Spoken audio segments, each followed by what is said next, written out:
Students of LLB second year.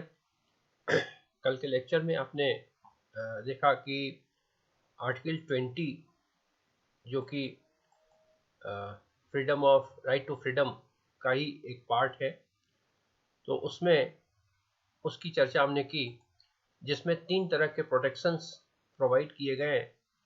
उसमें से पहला प्रोटेक्शन तो ये है कि किसी भी व्यक्ति को किसी ऐसे कानून के अंतर्गत किसी ऐसे अपराध में गिरफ्तार नहीं किया जाएगा या उसके लिए सजा नहीं दी जाएगी जो कि जिस पर कानून बाद में लाया गया हो।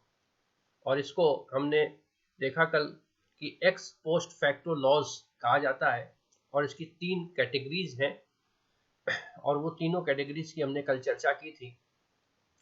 अब इस पे आज के टर्न में हम कुछ केस लॉज देख लेते हैं कि इस पे जुडिशियल इंटरप्रिटेशन किस ढंग से है। तो उसमें सबसे पहले आपकी स्लाइड में दिख रहा है, the law declaring an offence subsequent to the commission of the act, जिसमें से पहला जो नेचर था या जो पहला एक्स पोस्ट फैक्टो लॉ का पहला कैरेक्टर था कि कोई कार्य जो बाद में अपराध घोषित किया गया है। तो जब बाद में अपराध घोषित किया गया है तो according to the provision of the constitution उसको उसके लिए सजा नहीं दी जा सकती।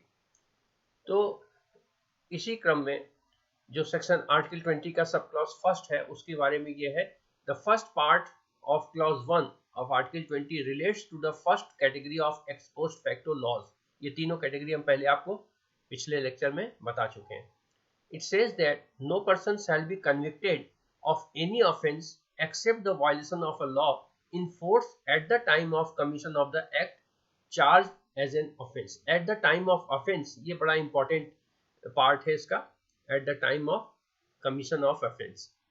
ठीक है, तो यानी जिस वक्त वो कार्य किया गया उस वक्त अगर वो कोई विद्यमान विधि है और उसके अंतर्गत वो सजा या ऑफेंस घोषित नहीं किया गया है, तो ऐसे कंडीशन में no person shall be convict, यानी उसको कन्विक्ट नहीं किया जा सकता। It explains that a person can only be convicted of an offence if the charge against him is an offence under the law in force at the time of commission of the act।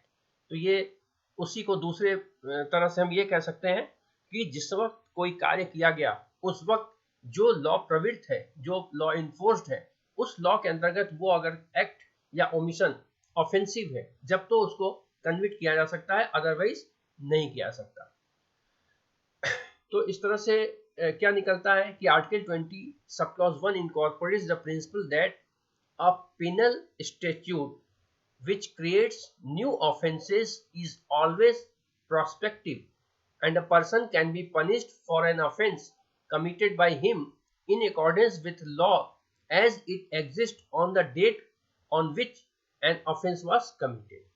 तो 20 sub clause 1 का यह reference निकल के आता है कि अगर कोई पीनल इंस्टीट्यूट, कोई दंडिक प्रावधान लाकर किसी कार्य को अपराध घोषित कर दिया जाता है, तो जिस दिन वो अपराध घोषित किया गया या जिस दिन वो लागू हुआ उसके बाद के जो एक्ट और ओमिशंस होंगे वही पनिशबल होंगे, उससे पहले के एक्ट और ओमिशन पनिशबल नहीं हो सकते हैं।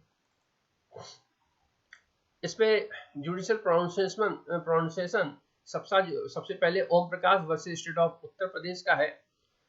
It has been held to against the principle of natural justice to permit the subject of state to be punished by law which had no knowledge।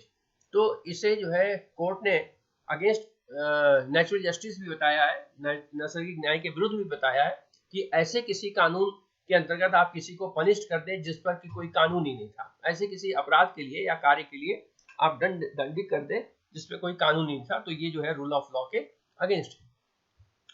एक केस आप देख ले, Om Prakash versus state of Uttar Pradesh. इसमें मैंने साइटेशन नहीं लिखा है क्योंकि अब तक के जो पिछले 30 लेक्चर्स थे उन सब में मैंने केस के साइटेशंस लिखे थे, लेकिन अब चूंकि मैंने उसको गूगल पे सर्च करना भी बताया था तो मैं आगे साइटेशन नहीं लिखा हूँ। इस केस को आप गूगल पे सर्च करें और अब तक लेक्चर सुन के आपको काफी अच्छे से गूगल पे केस वगैरह सर्च करने आ भी गया होगा। तो Om Prakash versus state of Uttar Pradesh के केस में offering bribe was not an offense in 1948. 1948 में रिश्वत देना कोई अपराध नहीं था. Section 165A inserted in the Indian Penal Code 1860 through the Criminal Amendment Act 1952. तो 1952 के अमेंडमेंट के माध्यम से जो आईपीसी था उसमें एक सेक्शन 65A जोड़ दिया गया और इसके बाद declaring offering bribe as a punishable और रिश्वत देना इसको पनिशबल घोषित कर दिया गया. It was held that accused could not be punished under section 165A for offering bribe in 1948. तो कोर्ट ने यह निर्णय किया कि अगर 1948 में किसी ने रिश्वत दी तो उसको 52 का एक्ट लाकर उसको पनिशबल नहीं किया जा सकता. यानी ये कानून हमेशा प्रोस्पेक्टिव लागू होगा. तो कोई भी ये बेसिक जूरिस्प्रूडेंस का ही कंसेप्ट है कि कोई भी अगर ऐसा कानून है जो रेट्रोस्कोपी इफेक्ट डालता है, जो कि एडवर्स इफेक्ट डालता है, वो कभी भी रेट्रोस्कोपी लागू यानी पूर्ववर्ती समय से लागू नहीं हो सकता, वो हमेशा प्रोस्पेक्टिव लागू होगा. लेकिन अगर कोई बेनिफिशियल कानून है तो वो प्रोस्पेक्टिव रेट्रोस्कोपी लागू किया जा सकता है. But interpretation of A provision of law does not create any new offence. तो इसमें जो है एक्चुअली कोई ऑफेंस नया क्रिएट नहीं किया गया है, इसमें एक कार्य को ऑफेंसिव डिक्लेयर कर दिया गया है. The prevention of corruption act 1947 provided punishment of imprisonment as well as fine for offence committed under the act. तो अब आप देखिए कि वहीं पर इसको एक बार स्लाइड को पीछे ले चलते हैं. Sorry. But interpretation of A provision of law does not create any new offence. यहाँ पे ये कहता है कि ये जो एक्ट का प्रोविजन जोड़ा गया ये कोई न्यू ऑफेंस क्रिएट नहीं करता है. क्यों नहीं करता है? क्योंकि प्रिवेंशन ऑफ करप्शन एक्ट 1947 पहले से था और जिसमें जो है रिश्वत देना एक करप्शन है और इस कारण से वो इम्प्रिजमेंट पनिशबल था इम्प्रिजमेंट के से, यानी कारागार में डाला सकता था. Provided punishment of imprisonment as well as fine for offense committed under the act. तो इस एक्ट के अंतर्गत अगर आप ब्राइब देते हैं तो एक प्रकार का करप्शन है और उसके लिए दंड के प्रावधान थे इस एक्ट में, प्रिवेंशन ऑफ करप्शन एक्ट में. The accused managing agents of a company committed an offence इन 1947. और जो एक्यूज्ड है वो एक तरह से अभिकर्ता था कंपनी का और उसने 47 में ये कार्य किया था, यानी ये अपराध किया था. Subsequently in 1949 the Criminal Law Special Courts Amendment Act 1949 amended the Prevention of Corruption Act. और उसके बाद फिर जो है करप्शन एक्ट को अमेंड कर दिया गया. The amendment law enhanced the penalty for the offence committed under the act by an additional fine to be equivalent to the amount of money found to have been procured by the offender through the offense committed by him. तो इस यानी कि 47 में corruption act तो लागू था और लेकिन उस एक्ट में जो भी कार्य किया गया उसके लिए जो भी पनिशमेंट था उसको 49 में एक अमेंडमेंट लाकर उसको एनहांस कर दिया गया था. ठीक है, यानी उस पनिशमेंट को बढ़ा दिया गया था. It was held that the enhanced punishment prescribed by amended law which came into force in 1949 could not be imposed on accused for the offence committed in 1947 because of the provision contained in the second part of clause. तो इसका अर्थ क्या हुआ कि अगर चूंकि bribe देना IPC के अंतर्गत 48 में अपराध नहीं था और ये ऑफेंस किया गया 47 में, तो उस कंडीशन में आईपीसी के अंतर्गत तो कोई ऑफेंस नहीं बनता है. लेकिन चूंकि 47 में प्रोहिबिशन ऑफ करप्शन एक्ट 1947 लागू था और उसमें ब्राइब देना एक अपराध था, तो उसके अंतर्गत तो ये पनिशबल है. लेकिन उसके अंतर्गत जो पनिशमेंट था पहले उसको 49 में चेंज कर दिया गया, 49 में चेंज करके बढ़ा दिया गया. तो लेकिन अब ये सेटल किया गया कि जो 49 के जो अमेंडमेंट्स हैं यानी उसके द्वारा जो बढ़ाया गया वो लागू नहीं होगा, यानी पुराना जो सजा था वही इस पर लागू होगा. ठीक है, तो इस तरह से जो 3 कैटेगरी बताई थी वो 3 कैटेगरी इसीलिए बताई थी कि यहाँ पे आप कोरिलेट कर सकते हैं कि पहली बात तो कोई एक्ट अगर कोई ऑफेंस डिक्लेयर ही नहीं है तो बाद के एक्ट के अंतर्गत उस कार्य के लिए दोषी नहीं ठहरा जा सकता। दूसरा कि कार्य तो दोषी है, कार्य तो आपराधिक है किसी एक्ट में, लेकिन उसके लिए पनिशमेंट बहुत कम है, और बाद में किसी एक्ट में मेजर पनिशमेंट लाकर उसके पनिशमेंट को बढ़ा दिया गया, तो पुराने कार्य के लिए नया एक्ट के अंतर्गत की पिनल प्रोविजन नहीं दिए जा सकते, ये कोर्ट ने निर्धारित किया। तो अब ये इसी का पार्ट है, clause because of provision content in second part of clause 1 of article 20। यहाँ पे फुल स्टॉप नहीं लगाना चाहिए, ठीक है।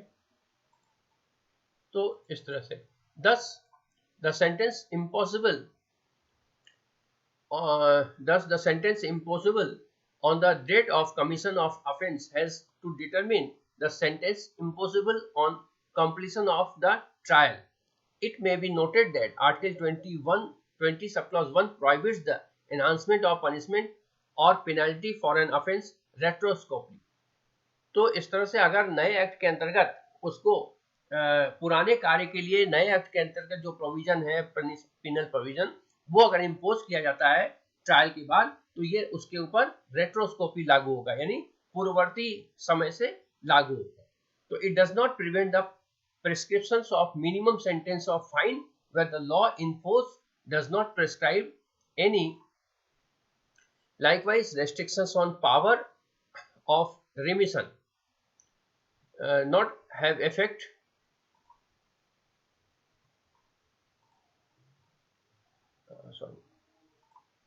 prescribed any such limitations. तो इस तरह से जब पुराने वाले एक्ट में कोई लिमिटेशंस नहीं थी, तो उसके अंतर्गत जो भी पनिशमेंट सेटल किया जा सकता है वही दिया जा सकता है, नए के अंतर्गत नहीं दिया जा सकता। तो मेरे ख्याल से इन सब डिस्क्रिप्शन के बाद आप ये अच्छी तरह से समझ गए होंगे कि कोई भी कानून अगर वो नेगेटिव है तो रेट्रोस्कोपी लागू नहीं होगा, नंबर 1 थंब रूल है, और नंबर 2 कि जिस वक्त वो कार्य किया गया उस वक्त अगर वो पनिशबल नहीं है तो बाद में कोई एक्ट लाकर पनिश नहीं किया जा सकता। नंबर 3 कि अगर पहले के कोई कानून है और उस कानून के अंतर्गत वो कार्य आपराधिक है लेकिन उसके लिए सजा कुछ कम है, और बाद में कोई एक्ट में अमेंडमेंट करके उस सजा को बढ़ा दिया जाएगा, तो और पुराने वाले एक्ट के समय यानी नए वाले एक्ट लाने के पहले का वो कार्य है, तो उस कार्य के लिए भले उसका ट्रायल नए वाले एक्ट के बाद कंप्लीट हुआ हो, लेकिन उसमें नए वाले एक्ट के अंतर्गत जो सजा प्रावधानित है वो नहीं दिया जा सकता, क्योंकि वो एक्ट उस व्यक्ति पर रेट्रोस्कोपिकली लागू होगा। एक केस आप जैसा कि स्लाइड में देख रहे हैं, in Maru Ram versus union of India, इस केस में the supreme court held section 433A of criminal procedure code 1974 as not violative of section article 20 sub clause 1। इसमें यह कहा कि जो सीआरपीसी का सेक्शन 433 सब क्लॉज A है वो आर्टिकल 20 सब क्लॉज 1 का वायलेशन नहीं करता। This section inserted by Amendment Act 1978 provided a, पहले तो ये जान लीजिए कि ये जो 433A है वो 1978 के अमेंडमेंट के द्वारा सीआरपीसी में लाया गया था। और क्या प्रावधान थे? A person sentenced to life imprisonment for an offence for which death was one of the punishment, or whether the death sentence was commuted to life imprisonment under section 433 of a code, such person would not be released from prison unless he have served at least 14 years of imprisonment. इसमें एक प्रावधान किया गया कि अगर किसी को death sentence दिया गया है और बाद में उसको लाइफ इम्प्रिजनमेंट कमिट कर दिया गया है, तो लाइफ इम्प्रिजनमेंट के अंतर्गत वो 14 वर्ष तक की सजा मिनिमम काटेगा जेल में, उससे पहले वो जेल से रिहा नहीं हो सकता। Since section 433A did not enlarge punishment retrospectively and that it is merely prescribed a minimum sentence of 14-year imprisonment for a murder, the court held it not bad under article 20 subclause 1। तो ये case का reference सिर्फ इसलिए दिया गया है कि यहाँ पर आप देखें कि उसके लिए कोई एडवर्स इफेक्ट नहीं ला रहा ये अमेंडमेंट, तो इसलिए ये अमेंडमेंट लागू हो सकता है रेट्रोस्कोपली, क्योंकि इसमें कैपिटल पनिशमेंट को बल्कि कम किया गया है। पहले ये था कि कैपिटल पनिशमेंट को लाइफ इम्प्रिजनमेंट में कम्यूट किया जा सकता है, लेकिन लाइफ इम्प्रिजनमेंट का कोई डेफिनेशन नहीं था। तो इस संशोधन के माध्यम से लाइफ इम्प्रिजनमेंट को 14 ईयर में डिफाइन किया गया कि लाइफ इम्प्रिजनमेंट का मतलब है 14 ईयर। तो यहाँ पर नेचुरली जो लाइफ इम्प्रिजनमेंट है या 14 ईयर का पनिशमेंट है उसको डेथ सेंटेंस से कम आंका गया कि कम की सजा है ये। तो चूंकि ये बेनिफिशियल है और इस कारण से ये अमेंडमेंट रेट्रोस्कोपली लागू हो सकता है। पहले वाला जो केस बताया था उसमें वो प्रोस्पेक्टिव लागू होगा क्योंकि उसमें एडवर्स इफेक्ट आ रहा था। तो मेरे ख्याल से ये चीज आपको क्लियर हो गई होगी। जो मैंने थंब रूल 1 बताया था कि ज्यूरिस्प्रूडेंस का कंसेप्ट है कि कोई भी कानून अगर एडवर्स इफेक्ट करता है तो वो रेट्रोस्कोपी लागू नहीं होगा, लेकिन अगर वो बेनिफिशियल है तो वो रेट्रोस्कोपी लागू हो सकता है, और जस्ट इसका वाइस वर्सा। तो इसका एक कंक्लूजन निकल के आता है, likewise restrictions on power of remission does not have the effect of enlarging sentence for the purpose of Article 20 subclause 1. Again, Article 20 subclause 1 does not prohibit the laying down under an ex post facto law any manner for recovery of the government dues.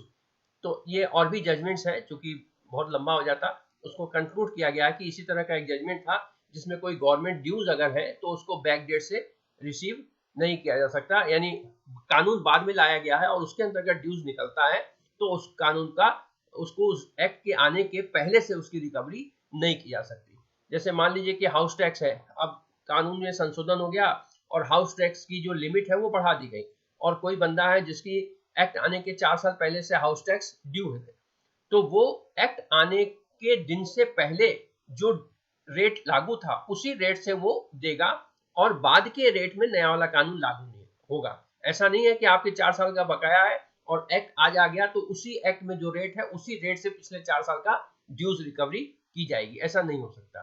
तो ये सारी चीजें article 20 sub clause 1 से govern होती है। इसके बाद जो beneficial ex post facto laws है इसकी हम चर्चा करेंगे। आज की तारीख में 17 मिनट से ऊपर का लेक्चर हो गया तो बंद करता हूँ। नेक्स्ट मैं कल इसकी डिस्कशन करूंगा। Okay, all the best, thank you.